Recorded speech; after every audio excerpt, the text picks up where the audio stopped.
ঋষামণি আগতৰা কথাৰে পাহিদাসৰ আবৃত্তিৰে আজি এক নতুন কবিতা। কবিতাৰ শিৰোনাম নষ্টালজি। আজি বৰকৈ নষ্টালজিক হৈ পৰিলোঁ। সপোনত তৰা দিয়া সোণালী শৈশৱৰ সপোনবোৰৰ কথা ভাবি ভাবি খন্তেক সময়ৰ বাবে আকৌ উভতি গৈছিলোঁ বাল্যকালত পাৰ কৰি অহা সমনীৰ সৈতে মুক্ত মনেৰে পাণ খুলি হাঁহি থকা ক্ষণবোৰলৈ। হয়, বাৰুকৈ নষ্টালজিক হৈ পৰিলোঁ। এতিয়াচোন বিখ্যাতবোৰকেই সাৱটি ধৰিলোঁ।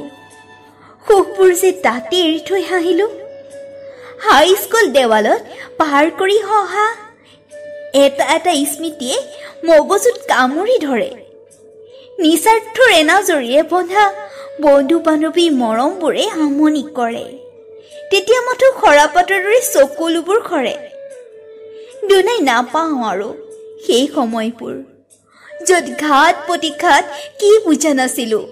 চিঞৰি চিঞৰি কান্দি দিলেই মৰম স্নেহৰ নৈবোৰতেই সাঁতুৰিছিলোঁ। আৰু এতিয়া নাই আৰু সেই শৈশৱ। মাথো 22-23 বছৰীয়া পৰিপক্ক ছোৱালী মই। উজাগৰি নিশাত দেখি মিঠা মিঠা সপোনবোৰক এদিনৰ পচন্দ ধুমুহাজা কাহিনীয়ে উৰুৱাই আৰু পাৰ কৰি যাওঁ পৰিমাপ কৰিব নোৱাৰা কিছু ঘাত প্ৰতিঘাত।